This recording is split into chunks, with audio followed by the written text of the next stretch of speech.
হেই কি আন্দি গুন্দি কথা কও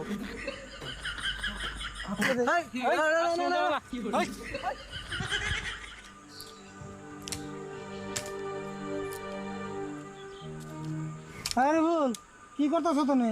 চেয়ার করুম নাই কাম করতেছি। নাই কাম করার তো তাহলে একটা কাম কর, ছাগলটা নিয়ে আয় পানাই, বেলানো মেলা হয়ে গেল গা। কে তুমি ছাগলে আন্তরে পানাও নাই? কেমনে বানামু? তুই ছাগলে সকালে বাঁধতে দিয়েছ, তারপর আনছত কি? তুমি ডেলি ডেলি আমার বর্ষায় থাকো। ওবে নিগাতাছি তুমি বালতি এনে রেডি করো।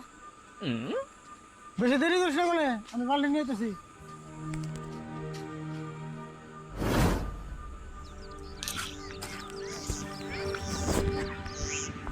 11টা বাজে যায়, দোস্ত রাখার কোনো নামই নাই। বুঝছি দোস্ত আমার ঘুমে থেকে ওঠে না এখান থেকে। আর 10টা মিনিট থাকুম, দোস্তা যদি আজকে না হে, দোস্ত অন্যকে খাতিরই বাতাসকে থেকে।